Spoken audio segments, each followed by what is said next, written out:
có nghĩa là có là thấy rõ được cái cảm nhận của cái cơn đau, từng cơn đau một, và cái cơn đau này nó nhỏ dần cho đến khi mà nó nhỏ, có thể là nó nhỏ giống như, cũng có những cái thời mà nó nhỏ giống như một cái kim, một cái cây kim thì châm vào, xong rồi nó nhỏ dần và bắt đầu từ từ nó tan ra và nó biến mất. Thì trong cái lúc mà quán cảm thọ như vậy thì cái hơi thở của lúc này thì có nghĩa là lúc mà quán cảm thọ thì cái tâm không có cái sự khó chịu khi mà cái cơn đau, nghĩa là cơn đau có sinh khởi nhưng mà tâm không có khó chịu và không chối bỏ cái cơn đau đó, và vẫn tỉ mỉ để quan sát từng cơn đau một. Và trong cái lúc này thì con cảm nhận cái hơi thở ấy, thì nó nhỏ, nó nhanh và nó dồn dập. Nó dồn dập mà nó giống như thể là cái lúc mà mình chạy bộ ấy, xong rồi cái hơi thở nó dồn dập nhưng mà nó lại không có dồn dập như thể là hơi thở, nó không có mạnh như vậy mà nó lại nhẹ, có nghĩa là hơi thở nó dồn dập nhưng mà nó lại rất là nhẹ. Thì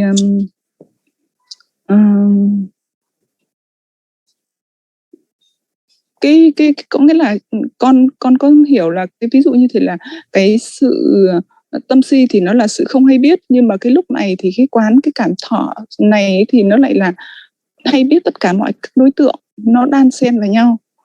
Ví dụ như hơi thở hay cảm thọ hay là tất cả mọi cái thì nó sẽ liên tục nó đan xen vào nhau. Thì cái chỗ này thì con không hiểu là tại sao thì lúc này lại là có tâm si á. Thì kính mong ngài là từ bi chỉ dạy lại để con được hiểu rõ thêm hơn ạ. Dạ vâng ạ. Con hiểu câu hỏi của cô Dhammanadi rồi thì con sẽ dịch lại cho thầy sư. Nhưng mà thực ra là vâng, thì con sẽ dịch lại cái ý của cô cho thầy sư.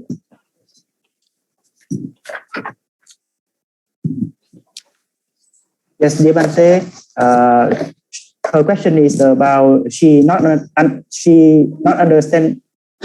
understand about the moha, because when she observing the Vedana, the feeling, and she know that she must observe the sukha, dukkha, and upekha, and when she practicing on the upekha Vedana, so she understand is the like, but she described her meditation process like when she observed the pain, she know that the pain appear and disappearing. Sometimes it's like a wave. It's like an ocean wave. Sometimes strong, sometimes lesser. Sometimes stronger pain, sometimes lesser pain. The pain is changing. Sometimes it's like a needle. Sometimes it's like tickling, prickling, throbbing in her body. So, but when the pain appear, she not avoid the pain. She not deny the pain.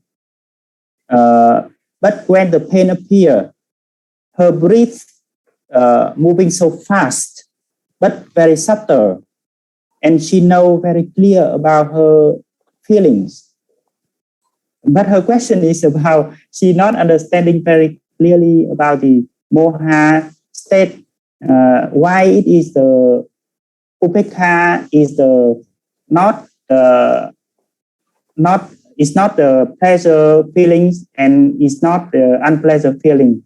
She not understanding very clearly about this point. Okay. Actually, Upekha Vedana, she's not understanding Upekha Vedana, and Upekha Vedana is called Moha. Which one she don't understand? She doesn't understand Upekha. She doesn't understand Upekha or Moha. Which one she doesn't understand? Actually, her question is she not understanding about the Moha state. Why it is the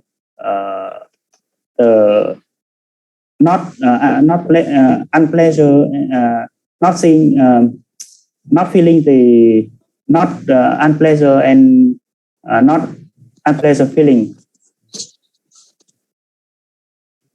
No unpleasant feeling. No. Yes. There is no pleasure and no unpleasant feeling. When Moha. Ubekha. That is Ubekha. Yes. She doesn't understand Ubekha. Yes, doesn't understand. And why it is related to the Moha state, Moha mind? Moha mind. Actually, Moha means delusion. Delusion means not clearly understanding. Not clearly understanding. When we practice meditation, and sometimes and we have pleasant feeling, we understand very clearly pleasant feeling. Sometimes we have unpleasant feeling, more clear than pleasant feeling. Unpleasant feeling is more clear than pleasant. Pleasant feeling is clear, unpleasant is more clear. But neutral feeling is not so clear, but exists. Neutral feeling exists. Even though neutral feeling exists, we cannot observe that neutral feeling. We cannot see that neutral feeling. Which one is neutral feeling? We have delusion. We delude it. Which is neutral feeling?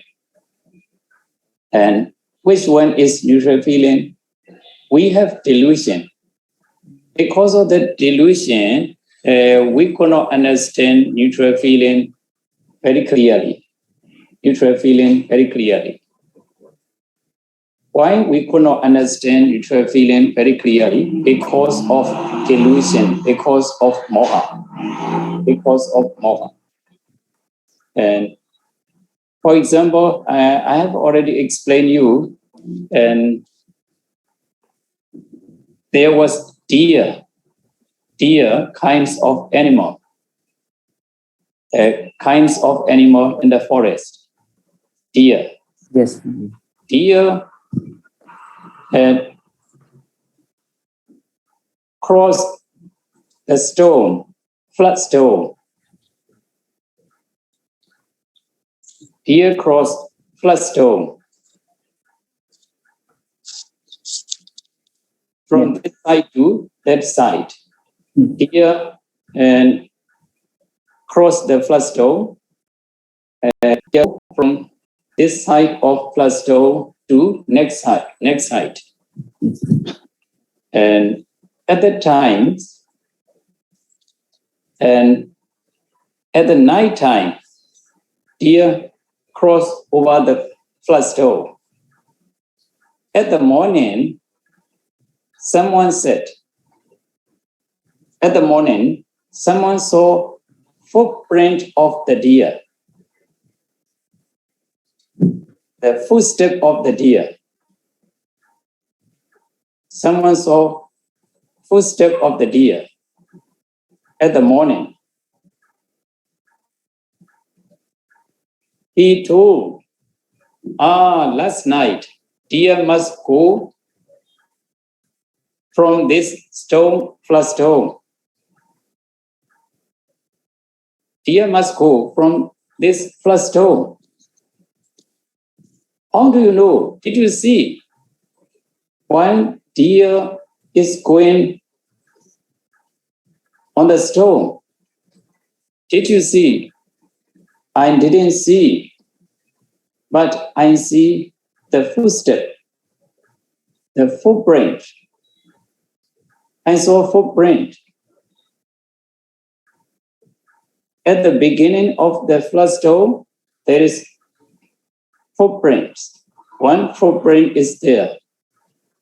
At the end of flood stone, also one footprint is there. In comparing with beginning footprint and the end footprint, we understand automatically deer must go from this stone.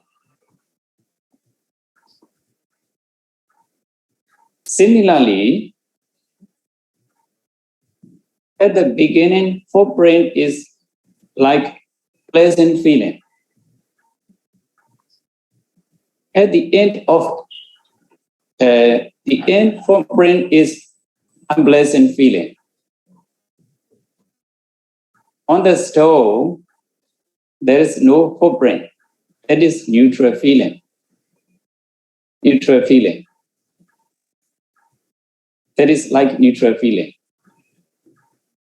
On the stone, there is no footprint, but I dare to say, deer must go from this stone.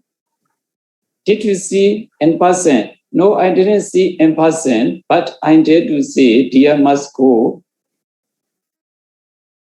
on the stone. Deer must go from this stone. Why he can see in comparing with the two footprint at the beginning and at the end, he dared to see a deer must go from here on the flood stone.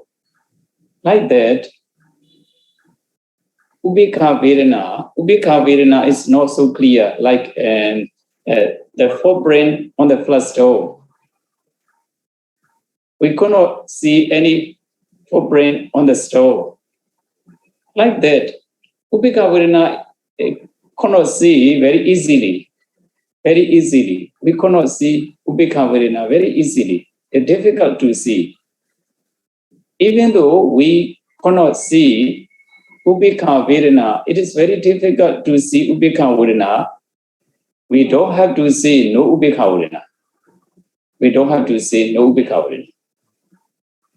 Ubeka Vedana exists, but difficult to see, like the footprint on the flood stone. So we have to practice meditation on Ubeka Vedana, neutral feeling, and we have to try to see Ubeka Vedana. For the beginner, it is difficult to see. When we practice meditation as much as we can, and we are able to see Ubeka Vedana, I think so. It's okay.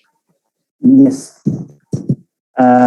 Vâng ạ, với câu hỏi của cô ấy, thì thiền sư trả lời như sau.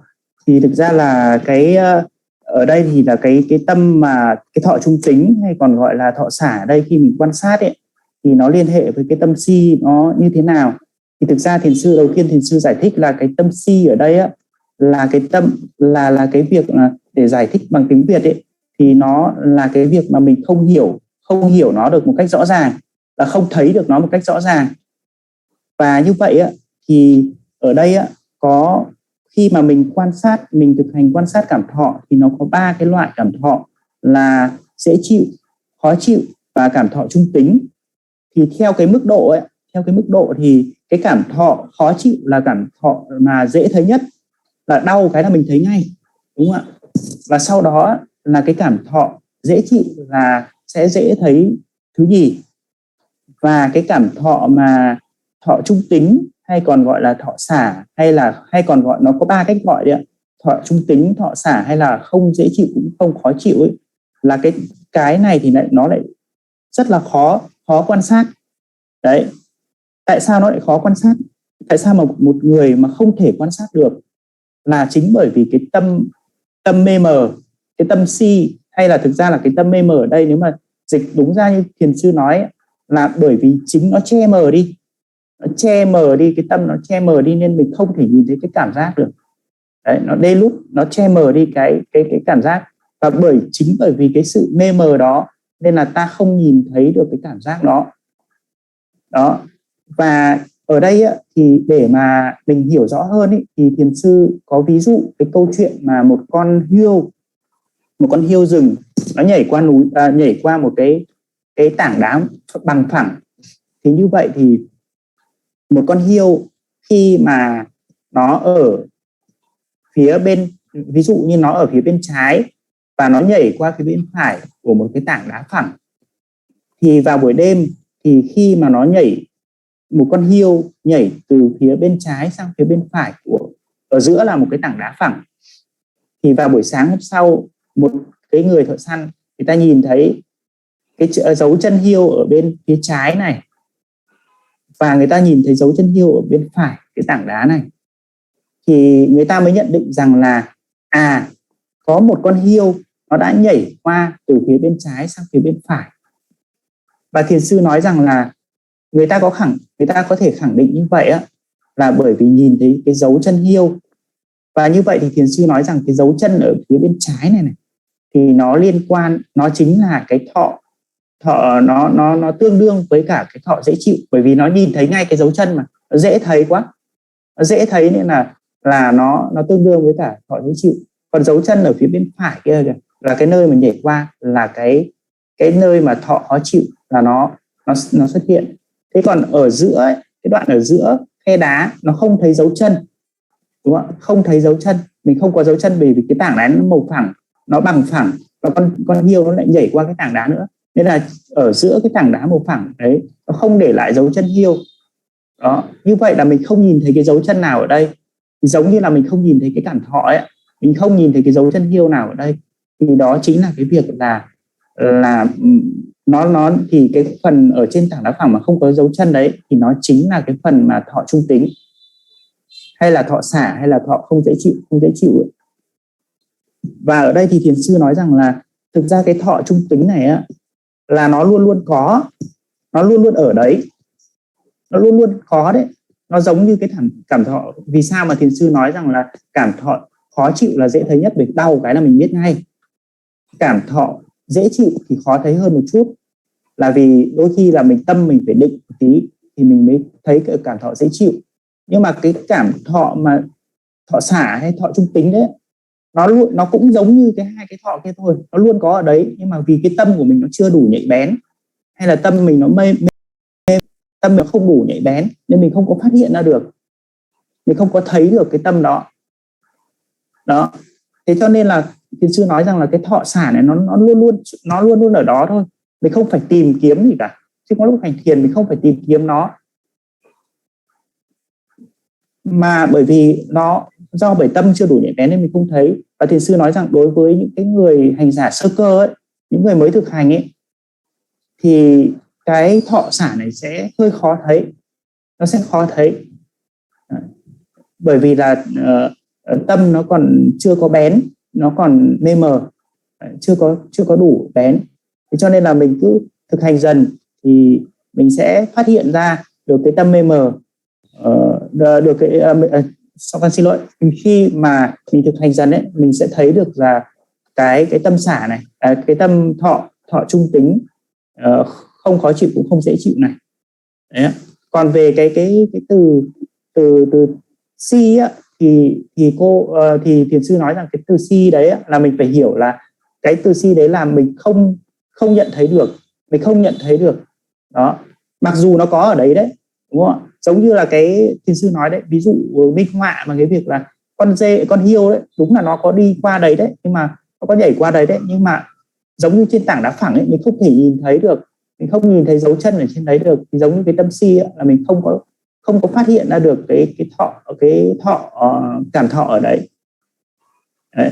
Mặc dù nó có ở đấy nhưng mà tâm mình không phát hiện ra được, thì đấy là gọi là tâm si. Đấy, tâm si khi mình đang thực hành. Dạ, đấy là câu trả lời của thiền sư. Dạ, cái này thì con có hiểu cái phần mà ngài đã vừa giảng dạy, nhưng mà có như ví dụ như thế là con vừa nói về cái vấn đề mà cái trạng thái tâm với lại khi mà con cảm nhận cái cảm thọ đó thì nó có phải thuộc vào thọ xả hay không ạ? Có phải có nghĩa là cơn đau nó có xuất hiện nhưng mà không có bị,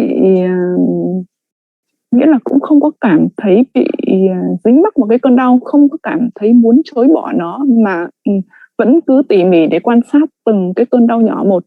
Thì cái đấy nó có phải là trạng thái, cái đấy là trạng thái của tâm gì ạ? Có nghĩa là có phải là ở trong thọ không? Có phải là thọ xả không ạ? Vâng ạ, con hiểu ý cô rồi. Thì thực ra là vâng, thì con sẽ dịch theo cái câu hỏi của cô. Vâng, tại vì cái mà trạng thái ví dụ như tâm si thì con có hiểu là tâm si có nghĩa là sự thấy không rõ, sự lờ mờ, sự không rõ hay biết rõ ràng, thì đó là tâm si. Nhưng mà khi mà con thực hành cái cảm thọ thì con có cái cảm thọ như vậy, thì con không biết là cái lúc đó nó là trạng thái là của thọ gì mà thấy cơn đau nhưng mà lại vẫn không chối bỏ cơn đau, mà vẫn tỉ mỉ để vượt qua được cơn đau, và từ từ thì nó biến mất cái cơn đau đó. Thì con không hiểu cái đó là cái thọ gì á. Con hiểu cái vấn đề của cô rồi, nhưng mà thực ra là tại vì là cái cách mình đặt câu hỏi như vậy á, thì nó là hai cái vấn đề khác nhau đấy. Con hiểu, nhưng mà con sẽ dịch cho thầy sửa, con sẽ dịch lại. Yes. Dear Bante, I think she maybe misunderstanding about between the upeka state and the process, practicing upeka like this. When she practicing observing the pain on the body, when the pain arising, when the pain appear, she not deny the fear. Yes, she try to practice, try to observe. Yes. So the question is whether it is the upeka or not. Yes, she yes. She tries to restrain. She try to practice. It is whether upeka or not. I think there are two upeka here. Yes. No. Misunderstanding. Okay. Okay. She finished. Yes. It is a question. Yes.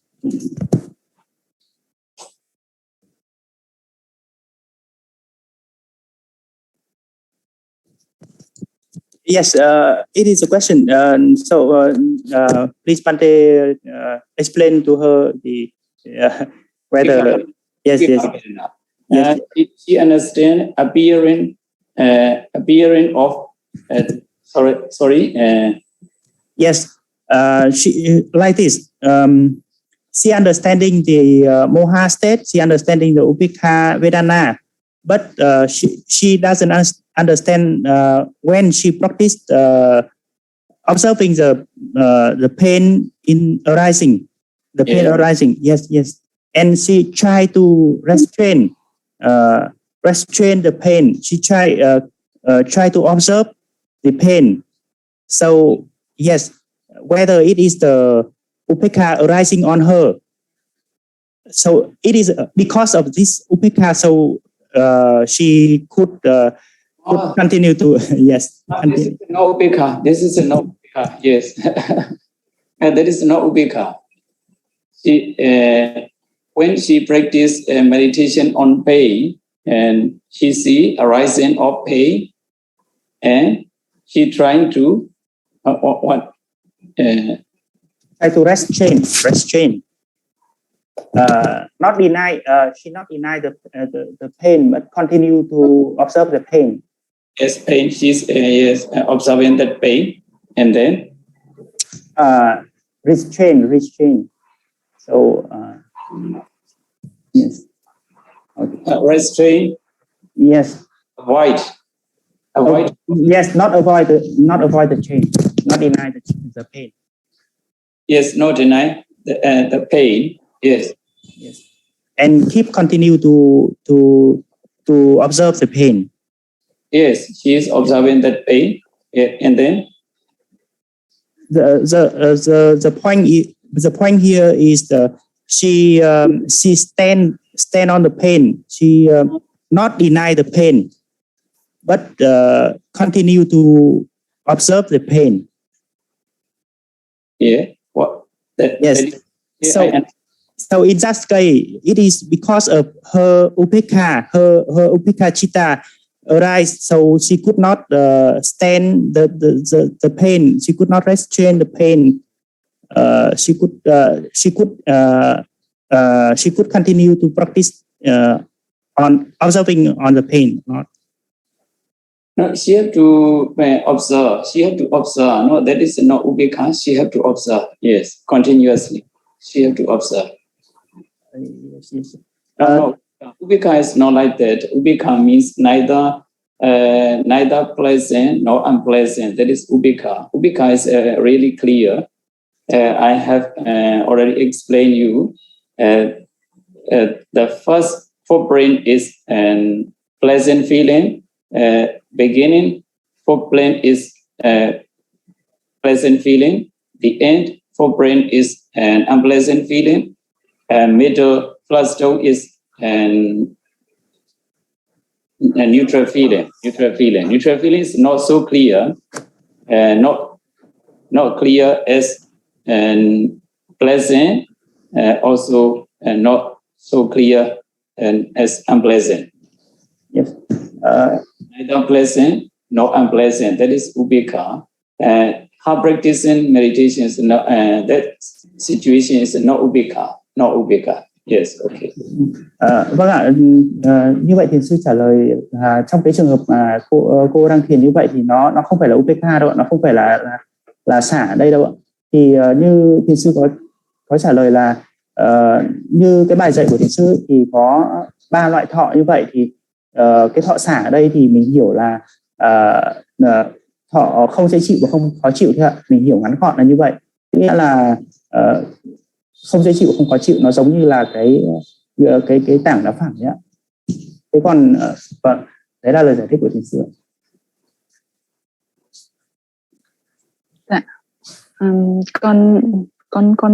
Con xin kính tri ân ngài ạ, là đã từ bi giảng dạy lại để cho con hiểu rõ hơn ạ. Và cảm ơn chú Hà Phúc là tận tâm phiên dịch. Dạ vâng, cảm ơn cô ạ.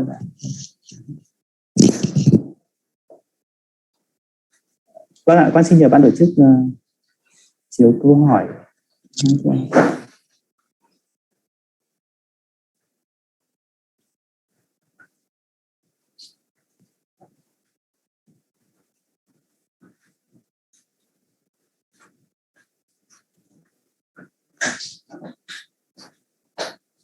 Yes, Devante, we have chị Vinh Nhi đúng không ạ? Chị Vinh Nhi có câu hỏi số 2. Con xin nhờ chị Vinh Nhi đặt câu hỏi. Chị trả lời câu hỏi bằng tiếng hỏi câu hỏi bằng tiếng Việt trước, sau chị nói tiếng Anh. Dạ, con xin kính đảnh lễ thiền sư Asaba, con xin kính đảnh lễ sư Chánh Kiến, con xin kính chào quý đại chúng và cảm ơn anh Hà Phúc đã tận tình dịch cho khóa thiền của chúng ta ngày hôm nay ạ. Con xin được kính bạch tới thầy và xin thầy chỉ dạy cho con về pháp hành ạ. Thì thời gian trước khi con mới bắt đầu thực hành pháp hành thì con đã tự tìm hiểu về thiền. Thì tại cái thời điểm đó thì con chưa có được một sự chỉ dạy chính thức nào, và chỉ là tự tìm hiểu, tự mò và tự thực hành. Thì tại cái lúc đó thì con nghĩ là cái phương pháp thiền của con thực hành là quán niệm hơi thở. Tuy nhiên là đến tận bây giờ, sau khi được nghe thiền sư Asaba hướng dẫn, thì con mới biết rằng là cái phương pháp mà tại lúc đó con thực hành thì vốn dĩ đã là thiền Vipassana trên danh và sắc rồi. Thì tại cái thời điểm đó, sau khoảng một vài thời thiền, thì con có từng được trải nghiệm một cái khoảnh khắc rất là ngắn thôi. Thì trong cái khoảnh khắc ngắn đó thì con không còn thấy thọ, không còn thấy sinh, cũng không còn thấy diệt, không còn thấy ngã, và không còn thấy gì cả. Nghĩa là không phải là không thấy mà là thấy không gì cả. Thì trong cái buổi pháp thầy giảng có tối hôm qua thì thầy có nói đến 4 cái trải nghiệm của tuệ minh sát. Thì trong đó thầy có nói đến trải nghiệm là thấy không còn sinh và diệt nữa. Thì sau khi nghe thầy giảng đến phần đó thì con có liên hệ tới cái trải nghiệm này của mình, và con thắc mắc là không biết là cái trải nghiệm đó của con thực sự thì nó là như thế nào. Thì tuy nhiên là sau cái trải nghiệm tại cái thời điểm đó thì trải nghiệm đó không còn trở lại thêm một lần nào nữa cho đến tận bây giờ. Thì hiện tại là sau cái khoảng thời gian hành thiền từ lúc đó tới giờ, và có được, sau đó thì con có được học tham gia thêm 2 khóa nữa về thiền Vipassana theo truyền thống của thiền sư Wenka, và có thực hành đến giờ. Thì đặc biệt là sau khóa thiền 10 ngày tháng trước do thầy hướng dẫn thì con có giống như là một cái sự vỡ ra về cái pháp hành của mình, và cái tình trạng hiện tại thì nghĩa là không chỉ trong lúc thiền mà kể cả lúc đã xả thiền và trong những cái hoạt động hàng ngày, kể cả lúc thức và lúc tỉnh, thì cái sự quán niệm và sự chánh niệm của con thì không còn thấy giống như là các cái cảm thọ hoặc là những cái thức sinh và diệt một cách riêng biệt nữa, mà chỉ còn thấy một cái sự trôi chảy liên tục của danh và sắc. Và phần lớn khoảng thời gian, dường như là phần lớn thời gian thì không còn thấy bản ngã xuất hiện ở trong đó nữa. Thì con muốn xin kính bạch thầy hướng dẫn cho con về pháp hành trong khoảng thời gian tới. Dạ, con xin kính tri ân ngài ạ. Và bây giờ thì con con xin phép đại chúng được hỏi thầy bằng tiếng Anh ạ. Dear Bante, I would like to pay respect to you today, and thank you very much for your kindness to give me the chance to give you this question, and I hope that you can give me some advice, please. At the very first period of time when I started practice, at that time I did not have any teacher. I did not have any teaching at all. So I tried to explore the Dhamma by myself, and look up on the internet and by reading the books. And after that, I tried to practice by myself. At that time, I thought the method I practiced was Anapanasati. But after your 10-day course last month, and after listening to your teaching, I realized that even at that time, without any guidance, but the method that I actually practiced was Vipassana. And after a few meditation sessions, I experienced one very, very short moment when I feel no feeling, no arising, no passing away, nothing. It was actually, it doesn't mean I feel not, it doesn't mean I did not feel anything, but it means I felt nothing, like felt know myself for a very short moment. At that time, I felt both happy and scared at the same time. And then I opened my eyes. After that very short moment, it hasn't ever happened again. But after that, I always believed that I am on the right track of the practice, and I will reach the final attainment. and but that was just my belief. So my very first question, I hope you can advise me, is what that experience is. What was it? And am I really on the right track or not?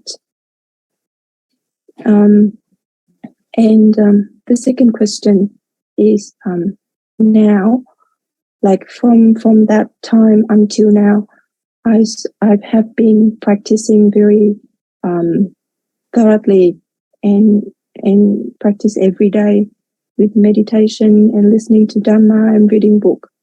And I'm so grateful that after your meditation course last month, I finally came to the stage that now, even with inside the meditation session, or even when I finish the meditation, even when I'm sleeping or I'm awake, I still see, and I see all the feeling, all the consciousness, not separately, but it's like a flow of the nama and rupa just keep flowing, and not all the time, but most of the time, I don't see atta anymore. So that is what of my current experience. So I hope that I can get your advice, your instructions for my practice in the future from now on, please.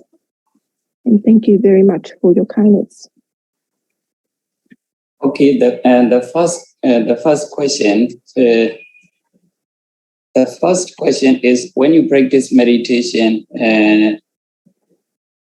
you see nothing. You see nothing. You know nothing. You want to meet.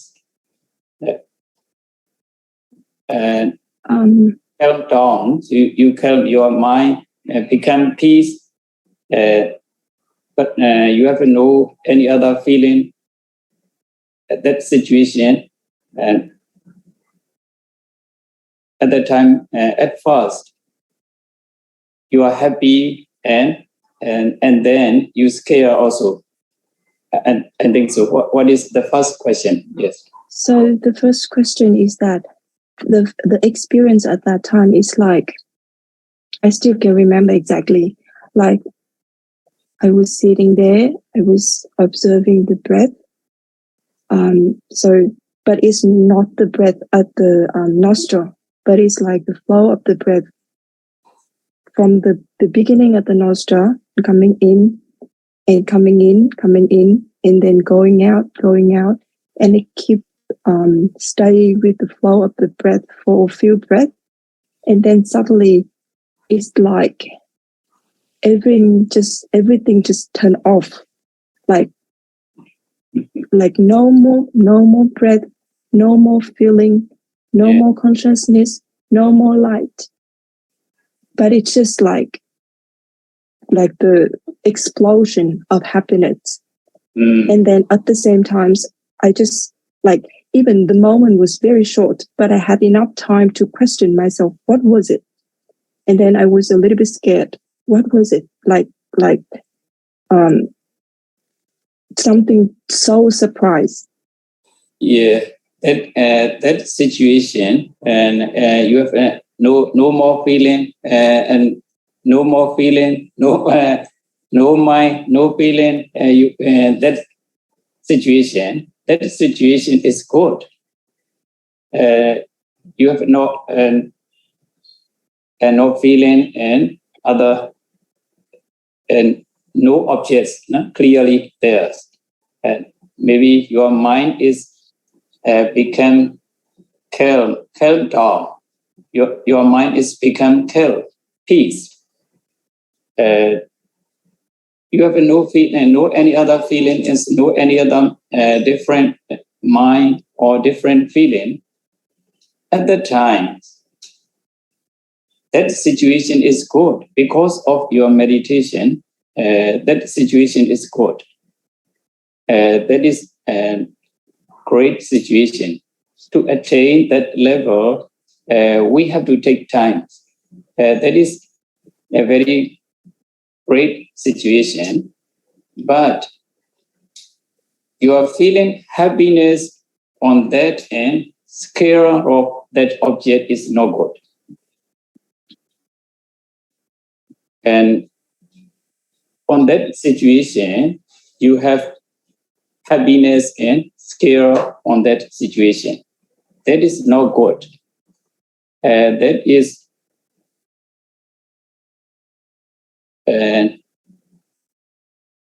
I don't know how to translate. And your meditation, because of happiness and scare of that object, your meditation is not progress more and more. Disturbing your meditation is happiness and scare. That happiness and scare is disturbing your meditation. Your mind become peace, your mind become calm. No any other feeling. That is great situation. That situation is good because of your meditation. That is really great result. That is really great situation. That is good. But because of your happiness and scare is not good. When you attain such type of level, you don't have to be happy on that level. You don't have to scare on that level. Just to practice continuously as it is. At that time, you have no more feeling, but you have a knowing mind. Knowing mind is there. At that time, you have to observe knowing mind again. You have to observe knowing mind. That knowing mind, you have to observe.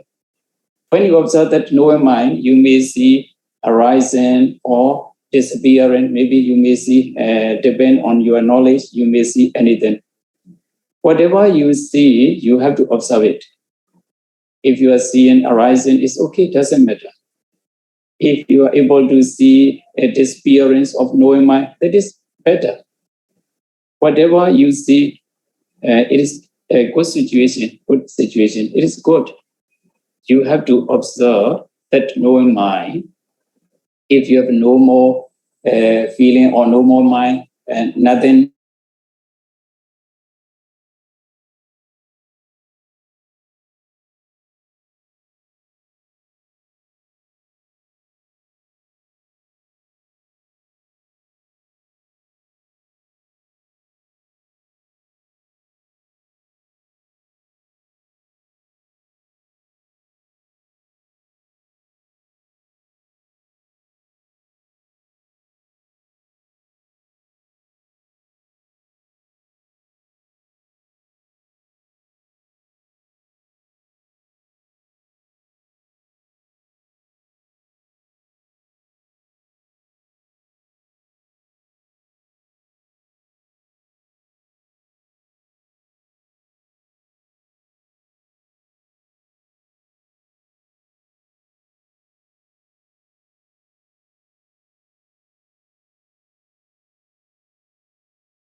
Recording in progress. Few weeks ago. yes.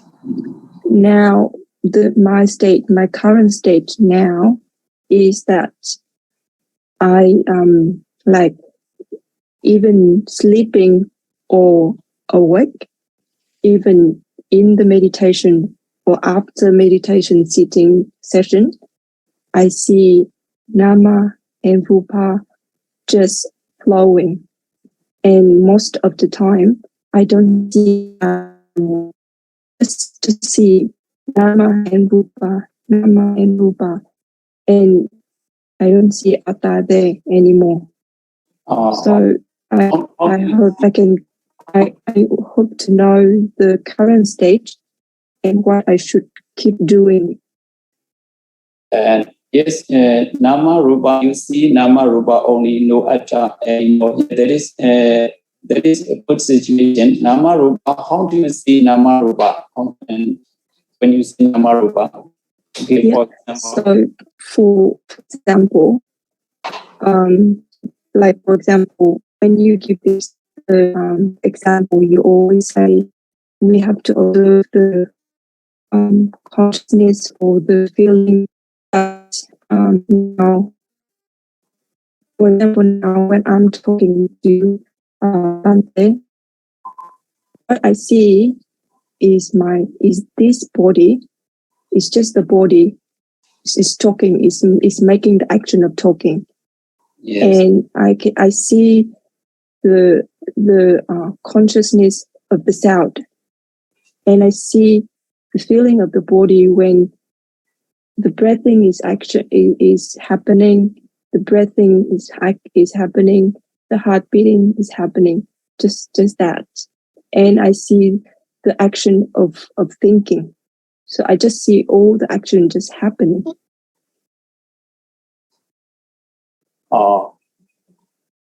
And you just see, and or whatever and happen, you just see and only, no, yes. Nothing else, nothing else. There's no I there. And even when I listen, even when I stay in the like very relaxed state, like before sleeping, and even when I think I'm sleeping, even when my family member, they said, "Oh, you sleep so deeply. I see you sleep," but I still can sense all the sound around me, and I just see, just feel it. And I feel the body's lying there, and the feeling of relax. Just that.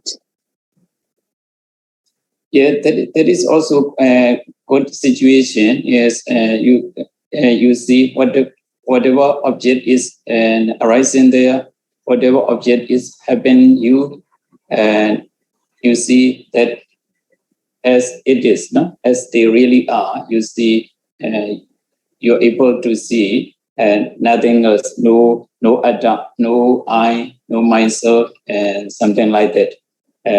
You don't see any others. That is also a good situation, but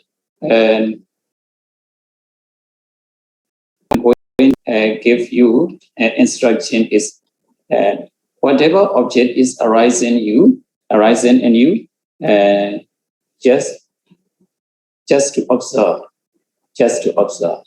And meditation means wait and see.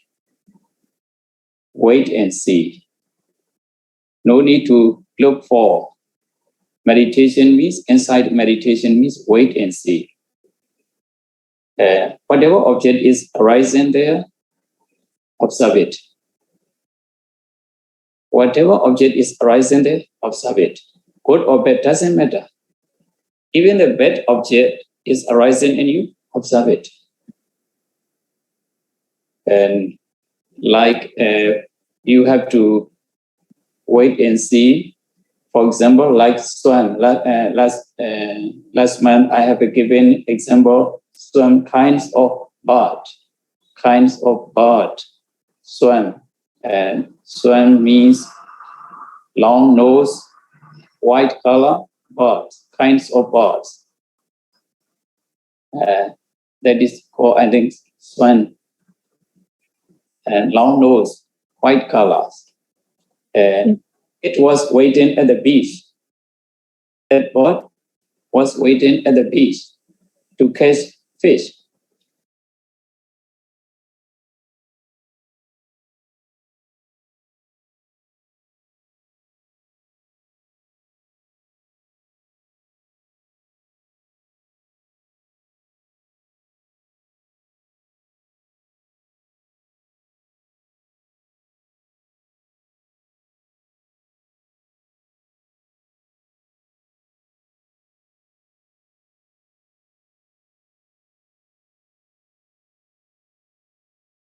immediately. No catch, wait and see. No fish, wait and see. Any fish is there, go and catch immediately. Like that. Inside meditation is like that. Whatever object is arising in you, just to observe. No need to look for here and there. So, inside meditation means wait and see. In that case, your meditation will be more and more progress. And I think your meditation progress is also now, and your meditation is more and more progress if you practice. And as I have given instruction, and more progress again. I hope. Thank you very much for your trying very hard and for your good result of meditation. I really appreciate that. Okay, thank you very much indeed. Thank you very much, Bante. I'm really grateful for your instructions. Thank you very, very much. Okay, you're very welcome. Vâng, để em sẽ tóm tắt lại em trả lời không hơi dài. Vâng, anh dịch dùm em nhé. Em cảm ơn anh ạ. Dạ, con xin cảm ơn đại chúng ạ.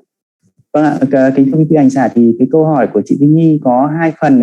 Thì chị có kể về trải nghiệm trong quá khứ của chị. Khi mà chị hành thiền thì chị cảm thấy cái sự bình an và hạnh phúc rất là lớn. Sau đó thì chị rất là sợ cái trạng thái này. Thì cái phần này con cũng xin phép được dịch lại, vì nó cũng có thể có lợi lạc cho rất là nhiều hành giả mới bắt đầu đấy ạ. Thì khi mà quý vị thực hành thiền ở đây, mình đến một cái trạng thái là có thể là không thấy có cái sự cảm thọ nào cả, hay là cảm thấy tâm trí của mình rất là bình an và hạnh phúc. Nhưng mà thiền sư bảo là cái trạng thái này thì đối với hành giả thì nó rất là tốt, nó thể hiện cái sự tiến bộ trong cái tu tập của mình. Nhưng mà nếu mà mình sợ cái trạng thái này á, mình sinh ra cảm giác sợ hãi ở cái trạng thái này, thì nó lại là một cái chướng ngại, nó gây ảnh hưởng đến cái quá trình hành thiền của mình. Nó là một cái sự thoái lui, nó gây phiền đến cái quá trình tiến tu của mình. Đấy, nó là một cái chướng ngại. Nên là quý vị cũng hãy lưu ý là ở đây thì thiền sư cũng rút ra cái kết luận là thực ra thì khi ở đây thiền sư rút ra kết luận là thực ra là bất cứ một cái trạng thái nào mà nó sinh khởi trong quá trình quý vị hành thiền, bất cứ một pháp nào hay đối tượng nào mà nó sinh khởi thì mình đều quan sát nó. Ví dụ như trong trường hợp này là mình thấy được cái sự sợ hãi đấy, thì mình cũng quan sát được cái sự sanh lên và diệt đi của cái sự sợ hãi đó. Hay là nếu mà thậm chí là mình không thấy cái gì cả, ví dụ trong trường hợp là mình thấy nó tâm trí nó an định hoàn toàn và mình không thấy có một cái tâm nào ở đấy cả, thì thực ra là thiền sư nói rằng trong trường hợp này là cái tâm biết, mình có cái tâm biết ở trong trường hợp này đấy, thì mình quan sát chính cái tâm biết đấy, chính cái knowing mind đấy. Và trong trường hợp mà cái knowing mind đấy mình quan sát được là kể cả nó sanh lên và diệt đi của cái knowing mind đó nó như thế nào đấy. Trong trường hợp này là hôm trước con cũng hiểu nhầm cái ý của thiền sư nói là không có ý thức quan sát cái sự diệt đi của cái không có ý thức là như vậy đấy. Thì là như vậy là mình trong trường hợp mình thấy cái tâm, mình không thấy cái tâm trí nào ở đây, không thấy có cái tâm là khởi hiện, thì có nghĩa là cái tâm chủ của mình nó xuất hiện, và cái tâm biết mình nó xuất hiện, và mình quan sát trên chính cái tâm biết đấy, mình biết cái tâm biết đấy nó đang diệt đi như thế nào. Thì đấy là phần thứ nhất ạ. Phần thứ hai thì chị nói là trong trường hợp mà gần đây thì chị hành thiền chị chỉ thấy cái danh và sắc thôi, thì thiền sư có bảo chị là chị miêu tả lại cái quá trình thực tập của chị và cái kết quả của chị. Thì thiền sư cũng trả lời rằng là cũng tương tự với cái ý mà kết luận của cái phần trước ấy, thì thiền sư bảo là bất cứ cái đối tượng nào sanh khởi lên thì quý vị hãy chỉ quan sát nó thôi. Và ở đây á, cái điểm đặc biệt là trong cái hành thiền pháp thiền ở đây là mình đừng có cố gắng tìm bất cứ một cái đối tượng nào cả. Mình không cố gắng, mình hãy chờ đợi, hãy wait and see, là mình hãy chờ đợi và quan sát, chờ đợi và quan sát. Thì ở trong trường hợp này để làm rõ cho cái ý này, và cái này rất là quan trọng theo con, thì thiền sư có trả lời, thì thiền sư có chia sẻ một cái câu chuyện về một con chim bói cá ở ngoài biển nhé. Một con chim, thiền sư nói rằng con chim có cái mỏ rất là dài và nó săn cá ở ngoài biển. Thì như vậy là gì ạ? Nó săn cá như thế nào ạ? Nó không phải đi tìm đâu, mà nó đứng nó chờ, và khi thấy cá nhảy lên nó bay tới nó chụp, thì thấy cá nhảy lên bay tới nó chụp. Thì mình thực hành thiền cũng tương tự như vậy, là mình cũng ngồi yên thôi, mình không cần phải chạy đi chạy lại. Không, thiền sư bảo là không phải here and there, không phải chạy đi chỗ này chạy đi chỗ khác mà tìm kiếm cái đối tượng của mình làm gì cả. Mình ngồi yên như con cá, mình ngồi yên như con bói cá, thấy đối tượng cái chụp, thấy con cá đến là chụp. lấy con cá đến là bắt. Đó, thì như vậy là đó là cái pháp hành thiền đúng. Đó là hãy biết chờ đợi, hãy biết kiên nhẫn, thấy đối tượng nổi lên và quan sát, không cần thiết phải tìm kiếm chỗ này chỗ kia, và cứ thấy kiên nhẫn chờ đợi cái con bói cá. Thì đấy là cái câu trả lời của thính thư cho câu hỏi của chị Kinh Nghiệm. Dạ, em xin cảm ơn anh Hà Phúc ạ. Con xin cảm ơn ban tổ chức. Thank you Bante. Cảm ơn hội chúng đã cho con cơ hội được thỉnh pháp ngày hôm nay ạ. Vâng, thì còn một câu hỏi nữa gửi qua đường trực tuyến, thì ban tổ chức có xem mình có hỏi đáp nốt câu hỏi này không ạ, hay là mình tổ chức lễ? Hey Bante, we have one more question, so let's answer the question, or we organize the other part. We have one more question left. One more question only. Yes. No? Okay, please. Yes. Yes. Yes. Yes. According to the Paticcasamuppada-How Sayadaw teaching, he teaches that we must to cultivate the wisdom and the meritorious deed to make the future life to the next life. We could meet the Dhamma, so we could have the wisdom in the Buddha Dhamma. So her question is how to cultivate the wisdom seed, or the Panya Bija, and how to practice to have the Panya Bija, the wisdom seed.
Recording in progress. We understand. Because of this understanding, because of that knowledge, we understand means knowledge, wisdom. We understand me, that is wisdom. That wisdom understand good cause, good effect. Bad cause, bad effect. That's why we donate something to someone. This donation is good cause. In that case, we will have good result. Because of this knowledge, we are donating something to someone. Whenever we donate something to someone, we should have that knowledge, that wisdom. even a little bit of water and some water and drinking water, even though you are donating and drinking water, a cup of water, you have to donate, accompanied by wisdom, associated by wisdom. Wisdom means understanding good cause, good result. Bad cause, bad result. Understanding good cause, good result, bad cause, bad result is called wisdom. That is wisdom. Whenever we donate something to someone, we have to donate associated with wisdom. In that case, when we are reborn, in the next life, we will have a next life accompanied by wisdom. Accompanied by wisdom. Because when they donate something to someone, they donate associated with the wisdom. That's why their result will be associated with wisdom. Yeah, that is according to the Buddha's teaching. We call that. That is if we have a chance to give this point, I have to illustrate more than that. This is a very important point. And at Abhidhamma, if they study Abhidhamma, it is more easier to understand. DHATE and meritorious state. DHATE meritorious state. We have to donate to be DHATE meritorious state. DHATE means Aloba, Adosa, Amoha. Amoha means wisdom. Whenever we donate something to someone, together with wisdom, we have to donate. If we donate together with the wisdom, when we have result, that result also together with wisdom. That is my answer, short answer, but we have to explain more and more. Yeah, that is short answer. Okay. Yes. And according to Bante answer, she also asked, he also asked whether in this life she practiced meditation. Is this the good deed to lead the next life? She could continue practice meditation or not? Sorry, yes. Practice meditation. Yes.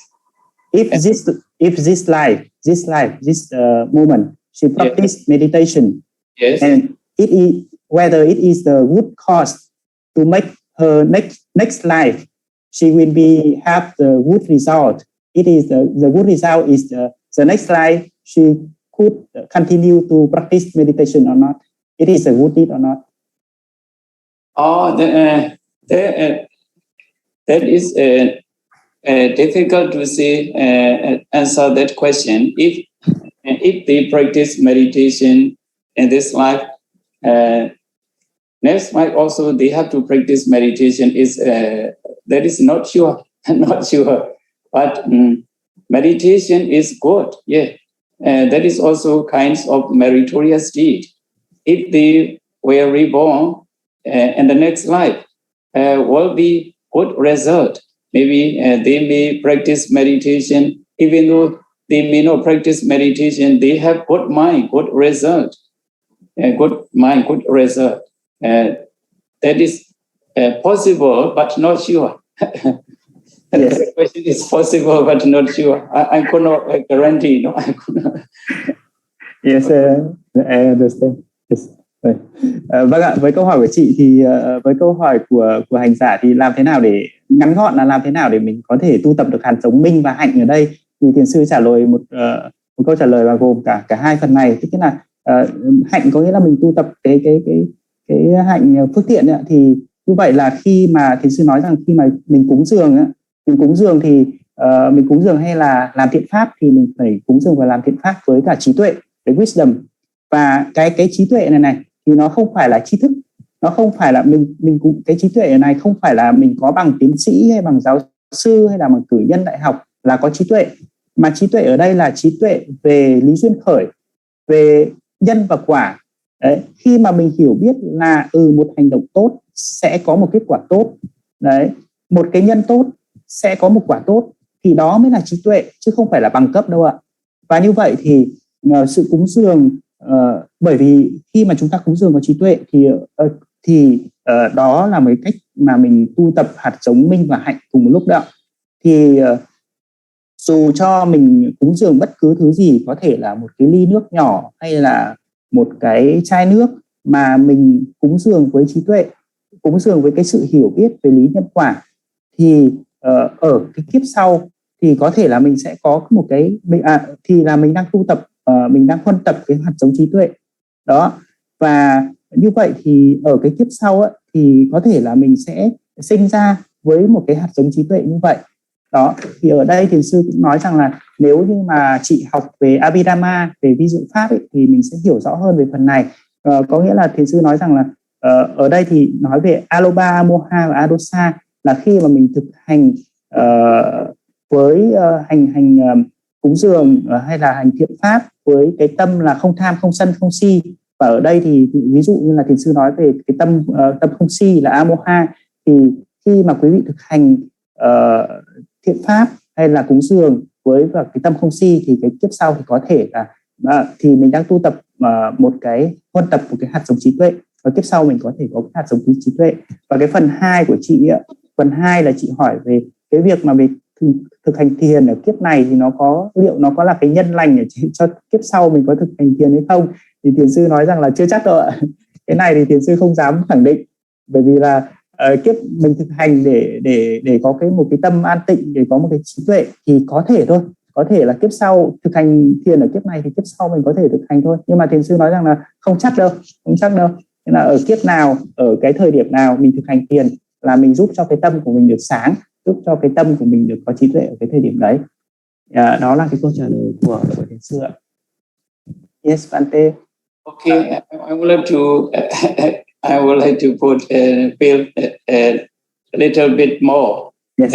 Practicing meditation is the best way to have wisdom, and not only in this life but also next life. Practicing meditation is the best way to have wisdom, not only this life but also future life, next life. It is the best way to have wisdom. Please.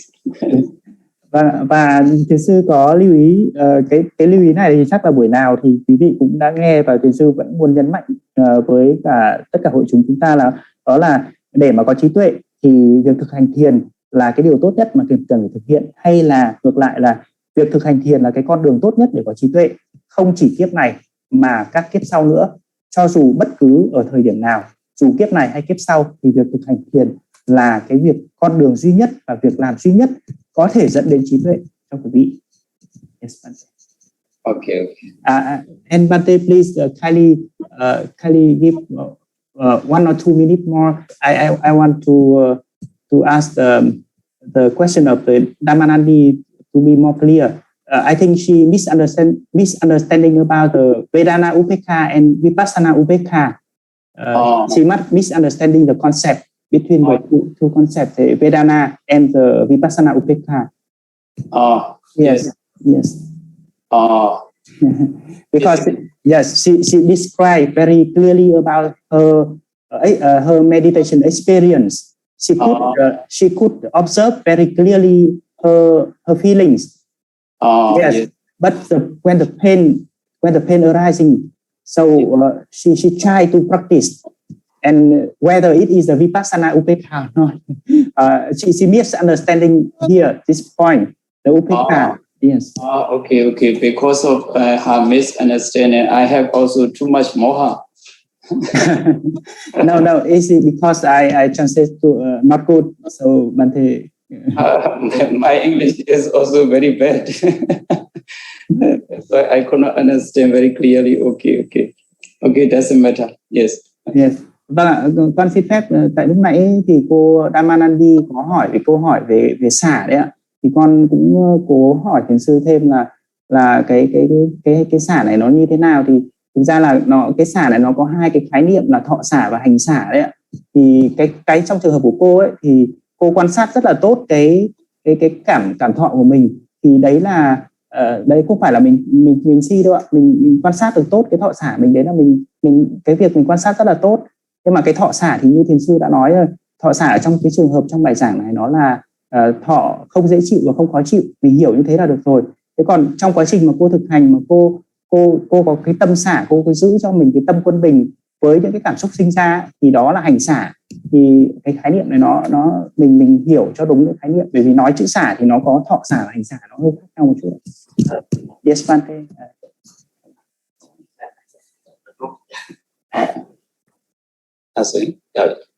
Đi mọi cái dạ được. Yes.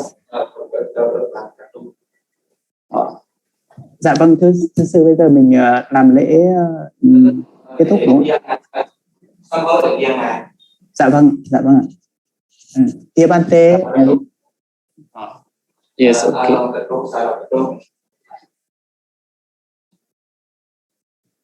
Dạ vâng, bây giờ con xin bắt đầu đúng không ạ? Thưa sư thành kiến ạ. Dạ vâng ạ. Dạ, kính thưa lễ ngài rồi mình sẽ đầu tiên là mình sẽ sám hối ngài, thứ hai là tri ân ngài đã dạy mình 5 ngày phát thiền.